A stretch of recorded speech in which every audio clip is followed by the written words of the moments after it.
halin kay Jesus, hindi kay Trump.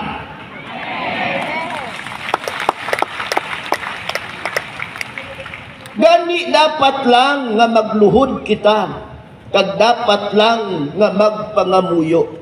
Today, we bang at the doors of heaven and sincerely pray, send to us, O Father, Jesus your Son, our Prince of Peace. Ang sinsiro nga pagpangamuyo, dapat updan sang sinsiro man nga paghimakas. Sugura naton subong dayon nga mangin men and women of truth, justice, love, and freedom. Pamalandungan ta kag isa-isahon ta ining gospel values. Truth. Sa philosophy, ang truth is conformity of the concept to reality. But silingon, ang ginsugid, ang ginahambal, nagasanto sa realidad. Okay? Abi, masiling ka. Ang nagahambal subong, si Bishop Bilyones. Santo, hindi. May nagabinutig. Kay ang concept, wala nagasanto sa realidad. May butigon. Kung magsiling ka si Dudong Uso, ang nagahambal subong, santo wala?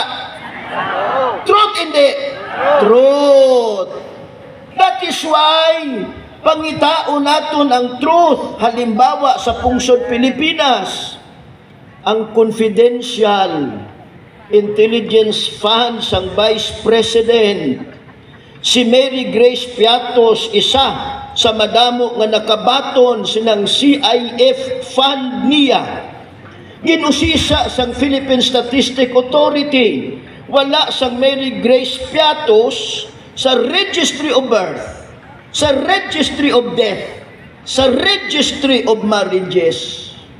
Ang ara lang Mary Grace nga restaurant, kag Piatos nga potato chips.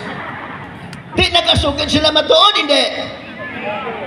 Nagasugid matuod, wala? Nagasugid matuod, wala? May putigon. Correct? That is why we demand for truth. Kay kung wala truth, may peace mo lang. Wala genuine and lasting peace. Gani ginaampo man naton, that trial must begin. Amen. Now, hindi ka mo magpatihaw. Tagas, makidutir siguro ka mo, hindi ka mo makatuuran. The trial must begin because we want to know the truth. Kung matuod, may Mary Grace Piatos nga nakabaton sang 612 million niya nga CIF.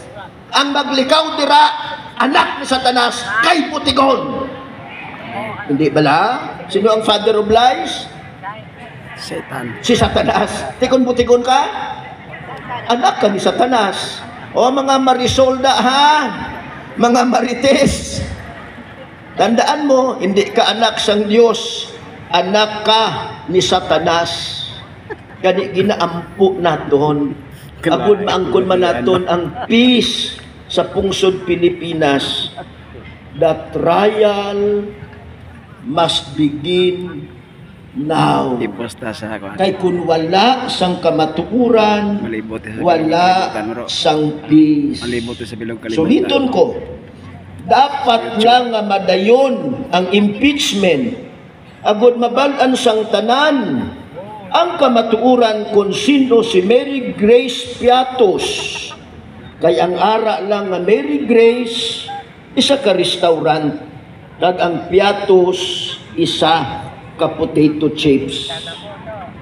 Bilang men and women of truth, let us all demand for the impeachment trial to begin para mahibaluan sang tanan ang kamatuuran.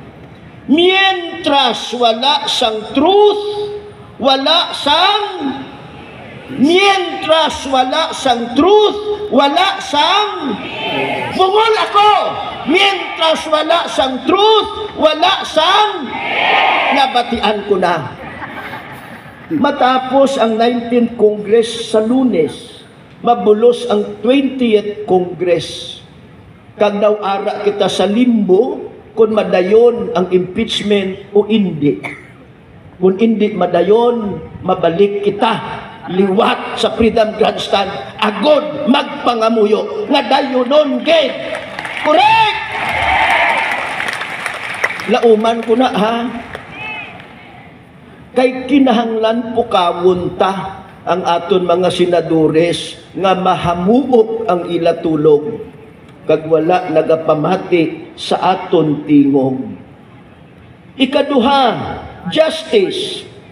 Sining sang akon profesor sa Christian ethics, justice is minimum right due to an individual.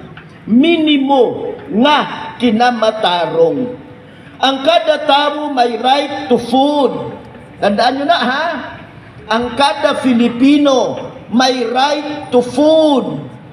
Pero sining sang social weather station sa ila survey conducted from March 15 to 20, 2025, 27.2% of Filipino families experienced involuntary hunger at least once in the past 3 months. Kung gutom kag hindi makakaon ang Pilipino, may justice? May injustice. Ako gutom. Tigatingwa akong hindi na magkaon, pamahaway ang kaon kanon. Kaya overweight na ako. Kung kaisa pwede nga gulay lang akong pamahaw, kag panyaga, kag antes magtulog before 6.